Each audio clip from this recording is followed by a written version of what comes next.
Tudo a posto para a presente edição. Boa noite. Seguimos agora com as notas que marcam a atualidade no país. O presidente da República, Daniel Chapo, submeteu à Assembleia da República uma proposta de revisão crucial da Lei nº 4/2019, visando restaurar profundamente o modelo de governação descentralizada no país. A iniciativa responde a um compromisso assumido em sua investidura para delimitar com clareza as fronteiras do poder entre os representantes do Estado e os seus órgãos eleitos. Que o novo figurino da governação descentralizada foi implementado em Moçambique, em 2019 o cenário nas províncias tem sido marcado por uma convivência por vezes tensa entre dois centros de poder, o governador provincial eleito e o secretário de Estado na província, nomeado pelo Presidente da República. Para encerrar este ciclo de indefinição, o Presidente da República, Daniel Chapo, submeteu à Assembleia da República uma proposta de revisão profunda da Lei nº 4/2019. O objetivo é delimitar fronteiras, eliminar sobreposições e, finalmente, conferir substância à autonomia provincial. O diagnóstico que sustenta a proposta é pragmático. Após 5 anos de experiência de um estudo exaustivo da Comissão de Reflexão sobre o modelo de descentralização, concluiu-se que o modelo atual padece de zonas cinzentas. Frequentemente, os órgãos de representação do Estado e os conselhos executivos provinciais viam-se a disputar as mesmas áreas de atuação. A nova proposta visa clarificar que o Estado Central deve atuar de forma subsidiária. Ou seja, o governo central só deve intervir quando as entidades descentralizadas não tiverem capacidade comprovada para tal. É uma inversão de lógica que reforça o poder local. Um dos pontos sensíveis do documento é a admissão de que a autonomia financeira das províncias tem sido, até agora, mais teórica do que prática. Sem um quadro fiscal e tributário próprio, os órgãos descentralizados continuam dependentes de transferências do orçamento do Estado. A revisão proposta abre caminho para um novo modelo de gestão de recursos, permitindo que as províncias tenham maior controlo sobre o seu património e receitas, essencial para que o desenvolvimento local não fique refém da burocracia de Maputo.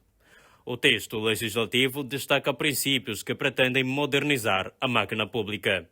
1. Justiça e imparcialidade. Proibição explícita de qualquer discriminação por origem, sexo, religião ou convicção política no acesso aos serviços públicos. 2. Transparência radical. A lei obriga a publicitação dos atos administrativos e impõe um combate cerrado à corrupção e à busca de vantagens indevidas. E 3. Desenvolvimento participativo. O cidadão deixa de ser um mero receptor de decisões. A proposta exige que os planos de desenvolvimento sejam elaborados com a participação direta das comunidades e associações locais. Mas o que está em jogo? Mais do que uma simples correção técnica, esta revisão é um teste à maturidade democrática do país. Ao submeter a proposta com caráter de urgência, Daniel Chapo sinaliza que a eficiência administrativa nas províncias é uma prioridade imediata para garantir a paz social e o crescimento econômico. A Assembleia da República tem agora em mãos o desafio de converter estas diretrizes num quadro legal que, na prática, signifique menos conflito institucional e mais resultados para o cidadão moçambicano que vive fora dos grandes centros urbanos. O presidente Daniel Chapo enviou à Assembleia da República uma proposta de revisão da Lei nº 7 de 2019, que poderá ditar o fim de estruturas que hoje geram confusão administrativa e gastos desnecessários. A novidade desta proposta é a extinção do Conselho dos Serviços de Representação do Estado na província. Mais de 5 anos após a implementação histórica do modelo de descentralização em Moçambique, o país prepara-se para a reforma estrutural que promete clarificar de uma vez por todas quem manda em quê nas províncias. Em uma iniciativa enviada com caráter de urgência à Assembleia da República, o presidente Daniel Chapo propõe a revisão das leis que sustentam a governação descentralizada e a representação do Estado. A reforma é uma resposta a um diagnóstico crítico realizado pela Comissão de Reflexão sobre o modelo de descentralização. Os relatórios apontaram inconsistências, incongruências e sobreposições de competências que geravam atritos entre o governador provincial e o secretário de Estado na província. O maior entrave identificado foi a ausência de um quadro fiscal e tributário robusto, o que tornava a autonomia financeira das províncias um conceito mais teórico do que prático. A proposta de revisão da Lei nº 7/2019 traz a alteração mais radical, a extinção do Conselho dos Serviços de Representação do Estado na província. Esta é a lógica da reforma. Quanto à transparência de poder, a maioria das funções antes desempenhadas pelos serviços provinciais do Estado será descentralizada para o Conselho Executivo Provincial. Já no foco na soberania, o secretário de Estado passará a focar-se exclusivamente nas áreas de soberania e representação do governo central, como defesa, segurança e relações diplomáticas. Por outro lado, no que toca à supervisão e não gestão, o secretário de Estado manterá o poder de supervisionar as entidades desconcentradas, mas a execução direta de serviços ao cidadão passará a ser predominantemente responsabilidade dos órgãos eleitos. Paralelamente, a revisão da Lei nº 4/2019 pretende fortalecer os órgãos executivos provinciais como pessoas coletivas de direito público, dotadas de personalidade jurídica e autonomia administrativa e financeira. A nova gestão consagra princípios modernos de gestão como subsidiariedade. O Estado Central só deve intervir nas províncias em casos excepcionais de incapacidade devidamente comprovada. Transparência radical. A lei obriga a publicitação de todos os atos e proíbe terminantemente a oferta ou solicitação de favores indevidos. Desenvolvimento de baixo para cima. Os planos de desenvolvimento provincial devem ser obrigatoriamente elaborados com a participação da população residente. A urgência solicitada pelo chefe de Estado reflete a necessidade de arrumar a casa para que a administração pública ganhe eficácia, eficiência e economicidade.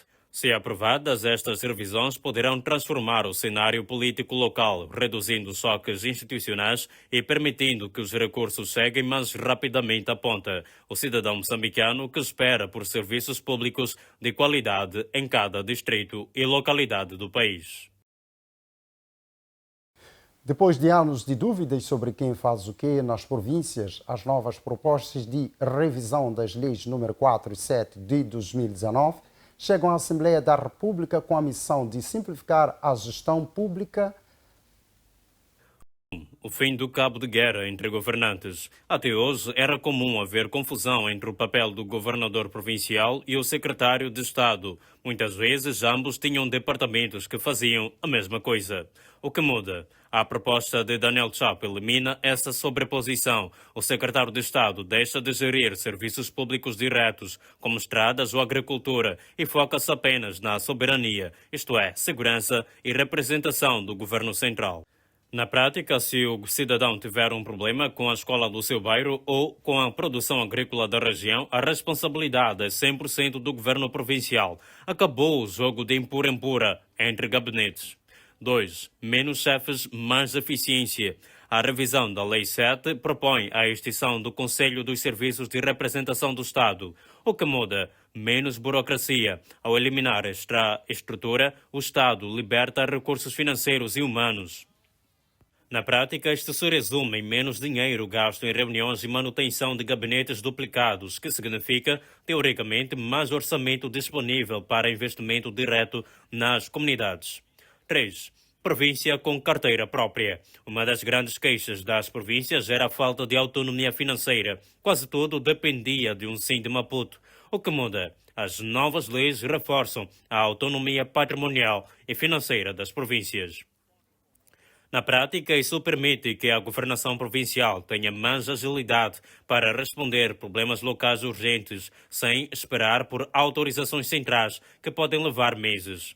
4. O cidadão terá mais voz nas decisões. A Lei 4 dá um destaque especial ao desenvolvimento local participativo. O que muda? O governo da província é agora legalmente obrigado a ouvir as comunidades e associações locais antes de desenhar os planos de desenvolvimento. Na prática, o cidadão deixa de ser apenas um espectador. Se a sua associação comunitária tiver uma proposta para melhorar a região, a lei agora garante que existe um espaço para essa participação. E 5. Justiça igual para todos. Um ponto crucial inserido nestas revisões é o reforço dos princípios de imparcialidade e igualdade. Novamente se questiona o que muda. A lei proíbe expressamente que qualquer cidadão seja beneficiado ou prejudicado pela sua cor, religião ou convicção política. Na prática, é um escudo para o cidadão. Garante que o acesso a um serviço público na província deve ser igual para todos, independentemente de quem o cidadão apoia ou em quem acredita.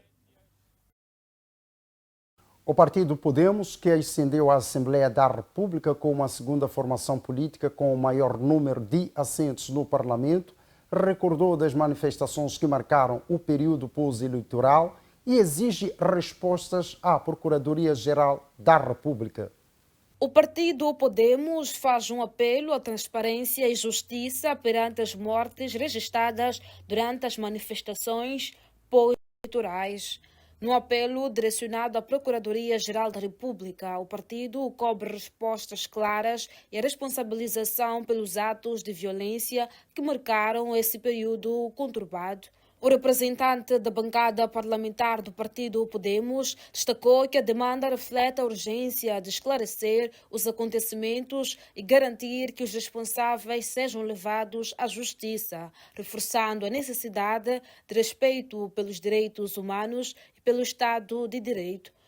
Digníssimo Senhor Procurador-Geral da República, era esperado por todos os moçambicanos que trouxesse a esta casa os resultados das investigações do duplo homicídio ocorrido em 19 de outubro de 2024, de forma cruel e desumana.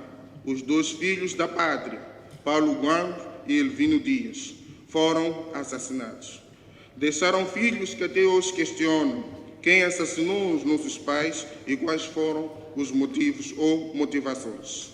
Senhor Procurador-Geral da República, no âmbito das manifestações pós-eleitorais, mais de 350 moçambicanos foram barbaramente assassinados pela PRM, utilizando balas adquiridas com nossos impostos. Até hoje, as famílias das vítimas choram pela morte de seus entes queridos. Estamos em 2026 e ainda não foram responsabilizados os autores morais dessa chacina.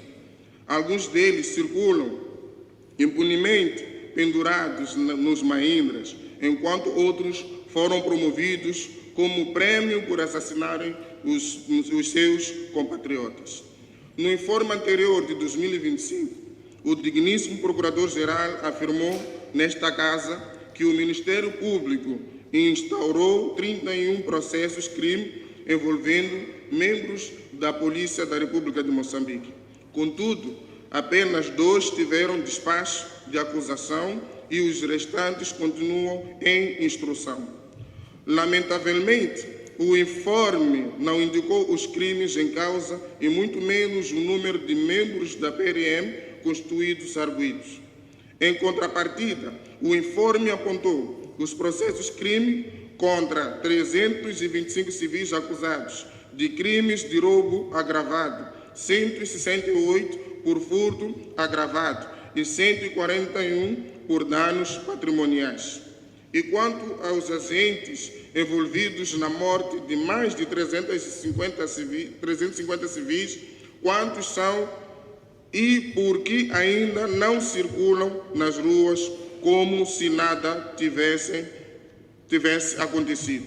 Diante deste cenário, o Partido Podemos reafirma o seu compromisso com a democracia e a justiça social, insistindo na apuração rigorosa dos fatos. A expectativa é que a PGR atue com celeridade e imparcialidade, assegurando que as vítimas e suas famílias tenham acesso à verdade e à reparação. A transparência neste processo é fundamental para restaurar a confiança nas instituições e evitar a repetição de episódios trágicos no futuro.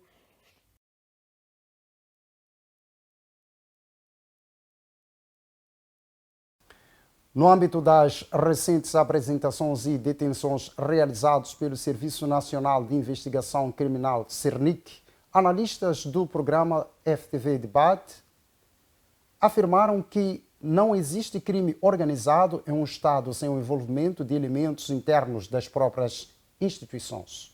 Nos dias, o SERNIC apresentou em Maputo cidadãos detidos por envolvimento em tráfico de drogas e crime organizado. Entre os casos, destaca-se a detenção de 3 suspeitos no aeroporto internacional de Maputo, incluindo cidadãos estrangeiros ligados a redes internacionais como o cartel de Sinaloa. As autoridades indicam que os detidos são acusados de associação criminosa e falsificação de documentos no âmbito do reforço do combate ao crime transnacional no país. Segundo o analista Alves Mulungo, não há crime organizado em qualquer Estado sem a possível participação ou conivência de elementos internos das instituições. De facto, concordamos porque, teoricamente, se diz que não há crime organizado num determinado Estado sem envolvimento de altas figuras do próprio Estado. Então, quando estamos perante esse tipo de situação e um posicionamento do Procurador-Geral da República, concordamos sim que só é possível, de facto, este crime organizado ganhar vida perante a uma participação de altas figuras, porque quem dá informação de como atuar e quando atuar e quem de facto é o alvo é alguém que está muito envolvido ao nível mais alto. Então, é preciso que nós tenhamos aqui um exemplo para clarificar, se calhar, este posicionamento.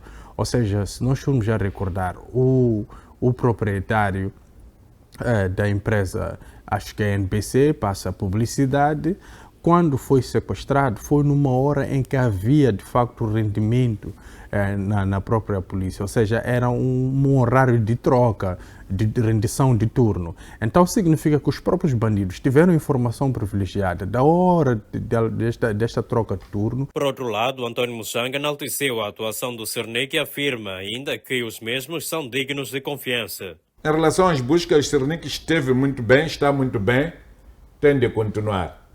Tanto na desarticulação daqueles que irão fazer droga na Matola, na desarticulação desses que andavam a sequestrar pessoas, esta entrada deles triunfal no Caiaquanga. Mas, por enquanto, eu acho que nós poderíamos dar alguma confiança, porque estão a mostrar alguns sinais de alguma coisa que pode mudar.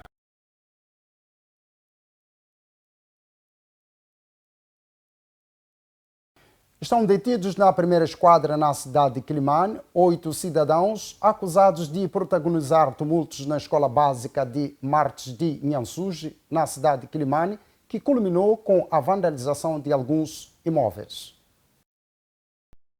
Os cidadãos agora contam com as autoridades policiais na primeira esquadra, nega ser os mentores dos tumultos e apenas dizem ter estado num local que não lhes permitia ter como protagonizar as manifestações de uma alegada feiticeira que se encontrava no recinto escolar. Sim. Então, um deles manipulou a arma para mim, que eu se assustei. Isso tem que fazer o quê? Eu que parei mesmo, bem, que fazer nem nada para fugir, nem nada, parei. Nem vejo também, primeiro falou entrar no carro, sinceramente, estavam a bater.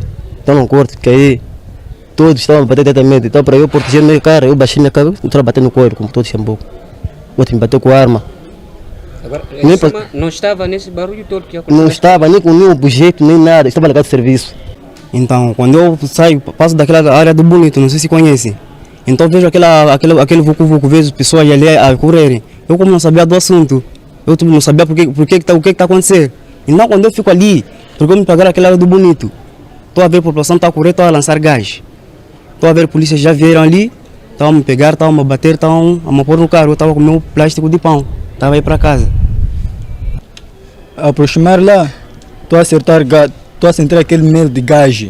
Eu estou a voltar para trás. Logo fui aquela reta, aquela principal, aquela de lá mundo isso aí, do Gimarte. Comecei a enfrentei. Resumir lá, você estava ou não estava? Eu não estava, estou explicando que eu não estava, não sabia do assunto. Eu, quando saí do work, eu só comecei a ouvir só vucu-vucu lá no bairro. A porta-voz da Polícia da República de Moçambique, na Zambésia, Belarmina Henriques, avança que os mesmos teriam promovido ações que culminaram com a vandalização de algumas salas, tendo causado danos à instituição, e foi necessário a polícia disparar para o ar de forma a conter os ânimos da população. Isso veio a culminar com uma aglomeração de pessoas naquela escola, exigindo assim que pudessem ser entregues aqueles 2 feiticeiros e que não constituía a verdade. Nisto, exigências veio a culminar com vandalização, naquela vandalização e, por fim, saque de alguns bens naquela escola.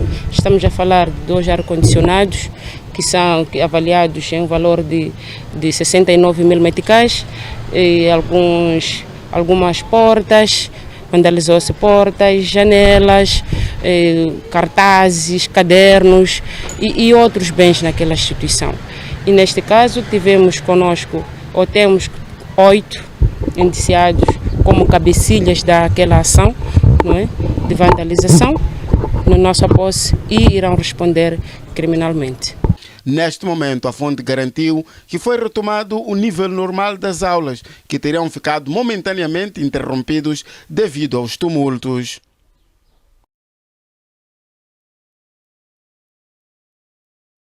Seguimos agora com as notas internacionais. O primeiro-ministro da Estônia, Christian Michel, propôs banir permanentemente dos espaços que seguem os soldados russos que participaram na invasão da Ucrânia.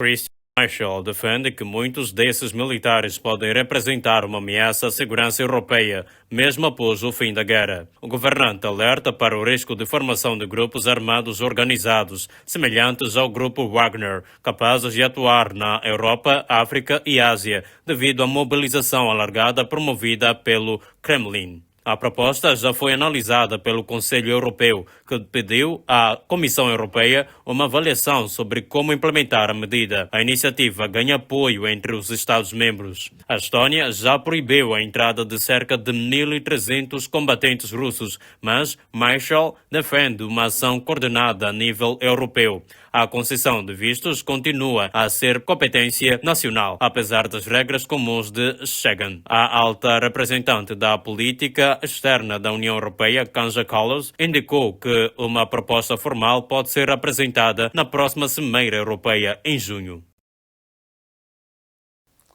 Ainda com as notas internacionais, o primeiro-ministro espanhol Pedro Sánchez alerta que a ausência das sanções da União Europeia contra Israel pode enfraquecer a posição do bloco na defesa da Ucrânia. O chefe do governo espanhol acusa a União Europeia de aplicar 2 pesos e 2 medidas ao comparar a resposta à guerra na Ucrânia com a postura adotada no Médio Oriente. Segundo Pedro Sánchez, a falta de consenso para sancionar Israel fragiliza a credibilidade e a legitimidade política do bloco europeu no cenário internacional.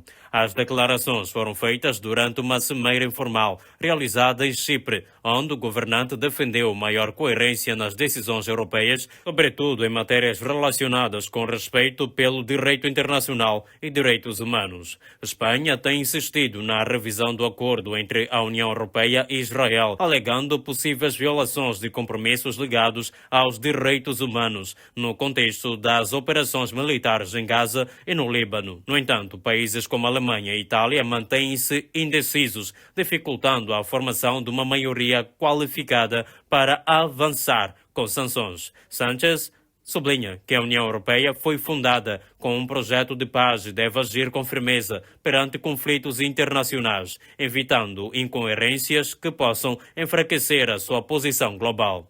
Entretanto, Israel defende que as suas ações militares visam neutralizar ameaças de grupos como Hamas e o Hezbollah. A situação no Médio Oriente continua a preocupar líderes europeus que temem impactos na estabilidade regional e o aumento de fluxos migratórios.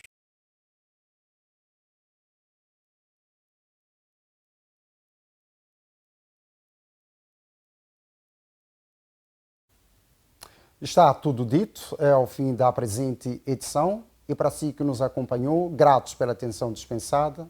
Boa noite. Fique com Deus.